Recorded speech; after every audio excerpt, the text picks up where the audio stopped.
Mudah-mudahan Allah Subhanahu wa taala memberikan kepada kita satu kesempatan sehingga kita bisa banyak untuk membawa Al-Qur'an, untuk lebih dekat dengan Al-Qur'an insyaallah. Yang pada kesempatan ini insyaallah akan diisi oleh Al-Mukarram Bapak Ustadz Hari Sufarjan Al-Hafid yang alhamdulillah sudah berhadir di tengah-tengah kita dan sudah mengimami sholat isya. Beliau adalah pimpinan pondok pesantren pondok Al-Quran yang kita sudah Masjid Al-Hidayah yang dimuliakan oleh Allah Subhanahu wa taala. Alhamdulillah di malam hari ini kita memasuki hari yang ke-17.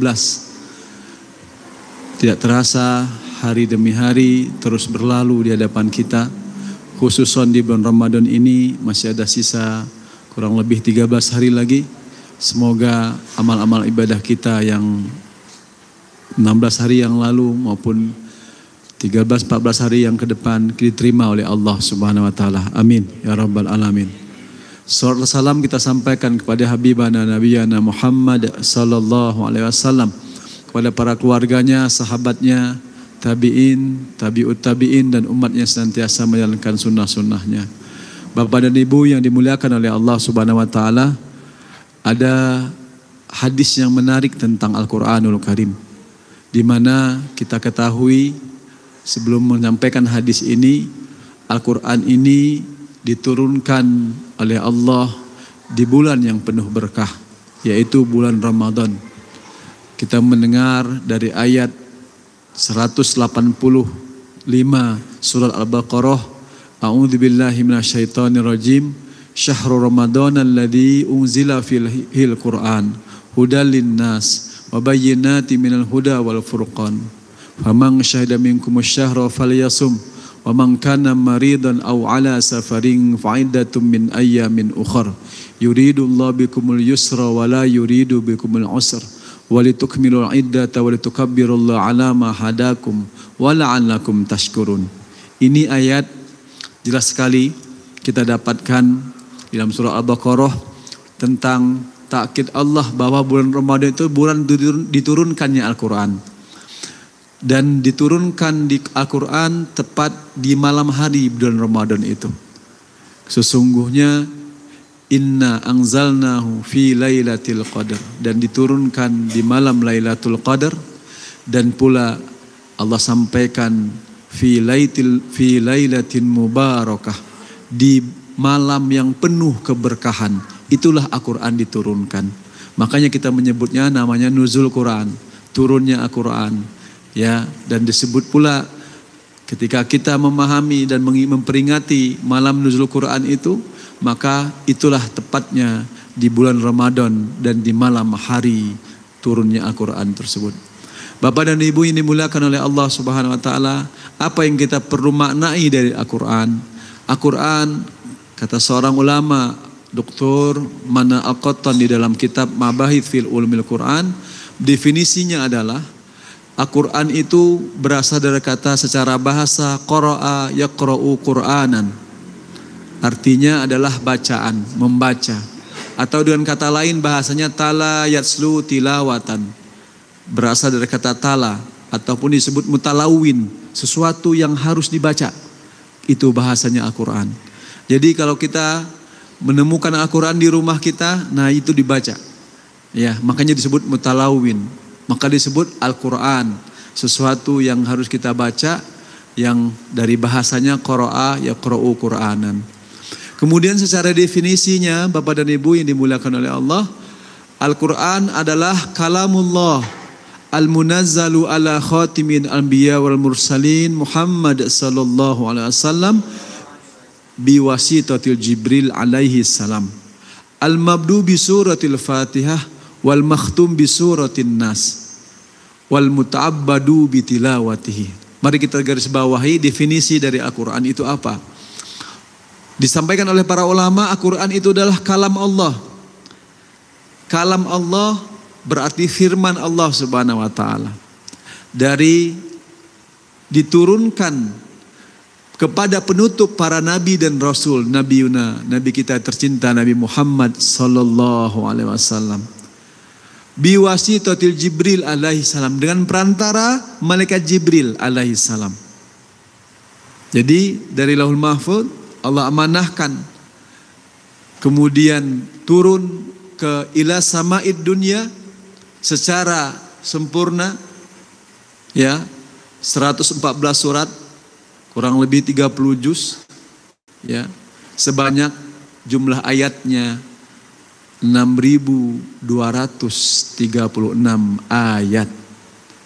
Thoriqah Hafiz an Asim, Thoriqah Imam Asim 6.236 ayat. Jadi kalau ditanya tidak lagi, kalau berapa jumlah ayat Al-Quran, tidak lagi menjawab 6.666, ya, itu mempermudah saja.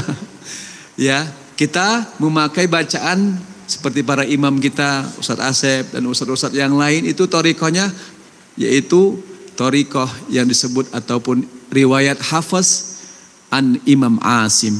Dan Imam Asim menulis jumlah ayatnya. Kalau ada pertanyaan, karena kita menggunakan thoriqah itu, menggunakan riwayat itu, yang tadi saya sampaikan jumlahnya 6.236 ayat. Nah, ini jawaban yang benar. Karena imam-imam yang lain, Bapak dan Ibu, banyak perbedaannya. Ada 6.232 imam-imam yang lain. Tapi kalau kita cara bacanya adalah Hafiz an Asim, jawabnya 6.236 ayat. Kemudian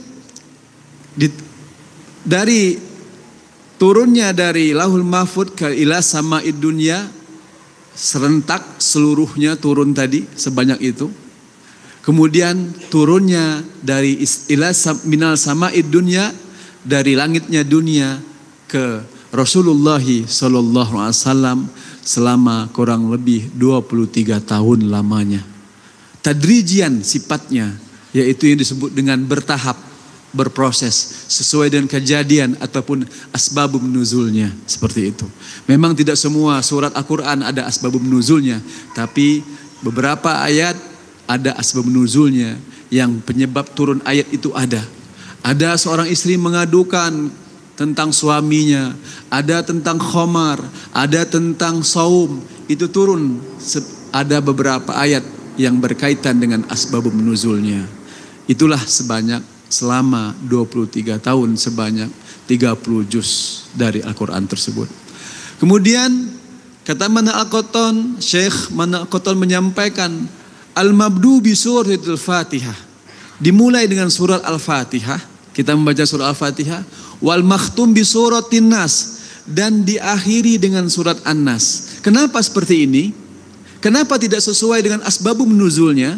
Dari Iqra bismi rabbikal ladzi khalaq, khalaqal insana min 'alaq, Iqra wa rabbukal akram alladzi 'allama bil qalam. 5 ayat Al-Alaq itu kenapa tidak ditempatkan di awal? Jawabannya adalah karena Rasulullah sallallahu alaihi wasallam terakhir kali bertalaki kepada malaikat Jibril didampingi oleh sahabat beliau yang mulia sekaligus sekretaris Al-Quran, penulis Al-Quran, dan di zaman Utsman bin Affan diutus menjadi ketua lejenah panitia, ketua panitianya penulis Al-Quran yang bernama Zaid bin Thabit radhiyallahu anhu. Beliau yang menulis dan menyaksikan Rasulullah SAW bertalaki terakhir selama Ramadan, terakhir Ramadannya Rasulullah SAW sebanyak 2 kali, Bapak dan Ibu yang dimuliakan oleh Allah. Rasulullah bertalaki terakhir pada malaikat Jibril dari Al-Fatihah sampai dengan An-Nas. Itulah yang ditulis oleh Zaid bin Thabit. Kemudian di Ramadan yang sama juga Rasulullah mentalakikannya lagi, membacakan di hadapan Jibril alaihi salam, membaca Al-Fatihah sampai An-Nas. Disinilah para ulama menyimpulkan bahwa tartibul Quran yang kita dapatkan sekarang dari Al-Fatihah sampai An-Nas berdasarkan talakinya terakhir Rasulullah sallallahu alaihi wasallam kepada malaikat Jibril alaihi salam. Bapak dan Ibu yang dimuliakan oleh Allah Subhanahu wa taala, begitulah Al-Fatihah sampai An-Nas diturunkan, diawali dengan surah Al-Fatihah, al-mabdu bi suratil Fatihah wal makhtum bi suratin Nas, diakhiri dengan surat An-Nas. Itulah Al-Qur'anul Karim. Dan yang paling digaris bawahi oleh para ulama adalah definisi dari Al-Quran tadi. Yang terakhir adalah al-muta'abbadu bitilawatihi. Nah ini, menjadi ibadah dengan membacanya. Ini yang harus kita perhatikan. Kenapa seperti itu? Para ulama menyimpulkan menjadi al-muta'abbadu bitilawatihi, menjadi ibadah. Karena pertama, dalilnya jelas sekali, yaitu surat Al-Muzammil. Allah perintahkan di dalam ayat keempatnya, ya ayyuhal muzammil qumil laila illa qalila nisfahu aw inqus minhu qalila aw zid alaihi warattilil qur'ana tartila. Ini perintah. Aw zid alaihi warattilil qur'ana tartila. Allah perintahkan bagi orang-orang yang beriman, warattilil qur'ana tartila. Bacalah Al-Quran itu dengan kualitas yang unggul. Kalau guru saya mengartinya seperti itu, Pak.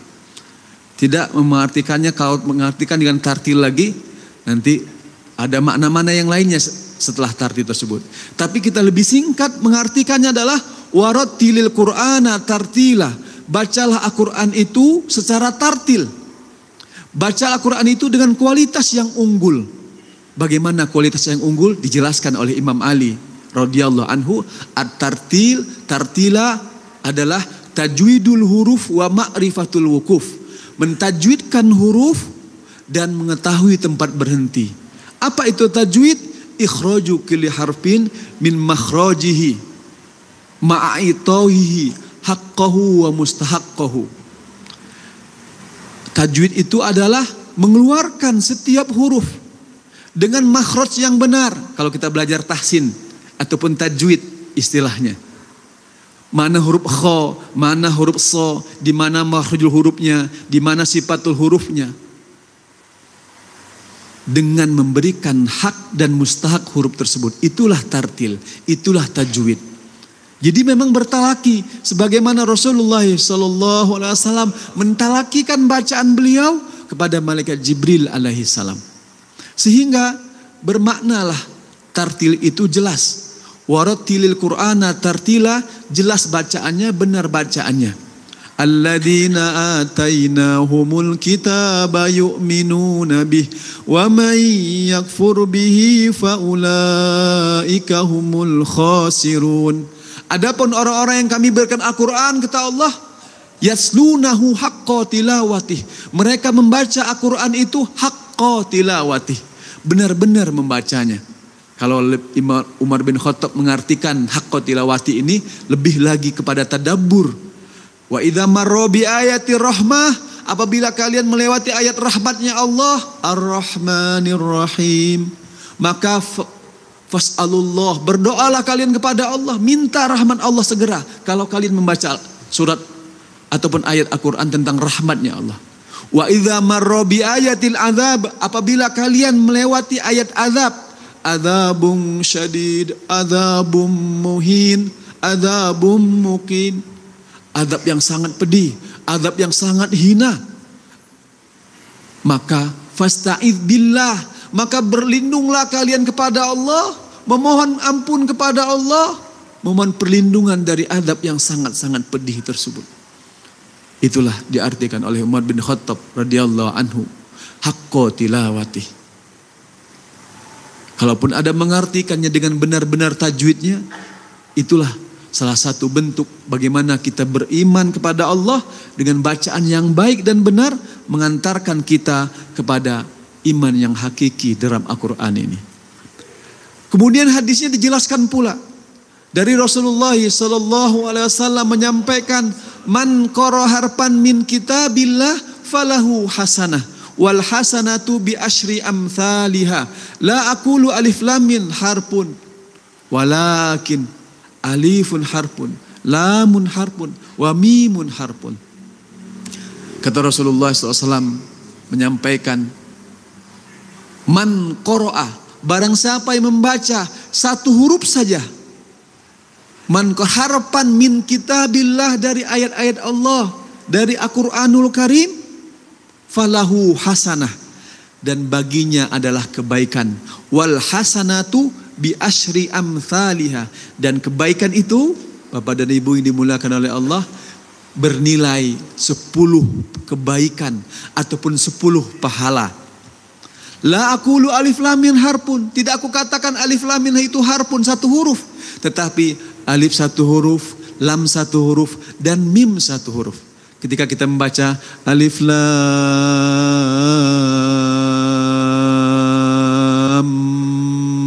mim, 3 huruf kita baca Pak Bu, 3 kali 10, 30 kebaikan, 30 pahala yang kita dapatkan baru alif lam mim saja. Belum lagi 1 ayat, belum lagi 2 ayat, belum lagi 1 halaman, belum lagi 2 halaman, 1 juz, 2 juz, dan 3 juz. Makanya para ulama di bulan Ramadan ini, bulannya Al-Quran, syahrul Ramadan, syahrul Quran. Mereka berlomba-lomba untuk mengkhatamkan Quran, berlomba-lomba untuk mempelajari Quran, membaca Al-Quran. Kita sering dengar daripada mubalik, Imam Syafi'i selama Ramadannya menghatamkan 60 kali Al-Quran. Imam Atha menghatamkan Quran sebanyak 90 kali Al-Quran selama Ramadan. Betapa mereka, jangan ditanya, kok bisa cepat, kok bisa lama membacanya Ustaz? Karena mereka sudah hafal dari umur 7 tahun, sudah hafal seperti Al-Fatihahnya kita. Mereka sudah 30 juz hafal Al-Quran di umur-umur mereka 7 tahun. Jadi cepatnya mereka, terbiasanya mereka. Ada seorang dari dosen-dosen saya, ketika beliau berpindah dari kelas ke kelas yang lainnya, ditanyalah, diamnya beliau menunggu waktu kurang lebih setengah jam. Madza qara'ta ya Syekh? Apa engkau baca ya Syekh dari baca Qur'anmu? Berapa banyak engkau membaca Al-Quran? Aku tadi melihat dari tadi engkau merojak hafalan Qur'anmu. Alhamdulillah katanya. Sebanyak selama 30 menit itu beliau menunggu dari jam berikutnya, dari 1 jam ke jam berikutnya untuk menunggu beliau mengajarkan. Dia sudah mendapatkan sampai dengan 3 juz bacaannya. Begitulah lisan-lisan seseorang ketika sudah dimudahkan oleh Allah dalam membaca Al-Quranul Karim, maka Allah mudahkan pula dia berinteraksi dengan Quran. Begitulah orang-orang yang ingin mendapatkan nilai dari ahlul Quran. Inna lillahi minan nasi ahlin. Sesungguhnya kata Rasulullah, di antara manusia itu ada keluarga Allah. Para sahabat bertanya, ya Rasulullah, manhum, siapa mereka keluarga Allah tersebut? Siapa mereka ya Rasulullah? Rasulullah menjawab, hum ahlul Quran, hum ahlullah wa khasatuhu. Mereka adalah ahlul Quran, mereka adalah keluarga Allah, mereka adalah hamba-hamba pilihan Allah. Ramadan ini kesempatan kita Bapak dan Ibu yang dimuliakan oleh Allah untuk menjadi ahlul Quran, untuk senantiasa mendekatkan diri kita pada Allah melalui Al-Quranul Karim. Dan tadi hadis yang ingin saya sampaikan di awal tadi dan penutup hadis kita di malam hari ini, kata Rasulullah SAW, beliau bersabda, inna hadal Quran ma'dabatullahu fid dunya fata'allamu min ma'dabatihi mastata'tum. Kata Rasulullah SAW, sesungguhnya Al-Quran ini adalah ma'dabatullah, hidangan dari Allah di dunia. Al-Quran hidangan dari Allah di dunia. Fata'alamu, ambillah oleh kalian, pelajari oleh kalian, min ma'dabatihi, dari hidangan Allah tersebut. Mastata'tum, sesuai dengan kesanggupan kalian. Kalaulah kita tadi sudah mendapatkan hidangan di rumah kita, untuk fisik kita, makanan kita, maka hidangan ruhiyah kita adalah Al-Quranul Karim. Barakallahu li walakum wa nafa'ani minal Quranil Karim.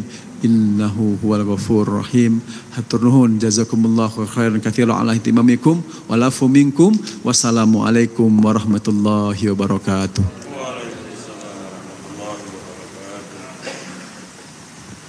Sallu salat tarawih.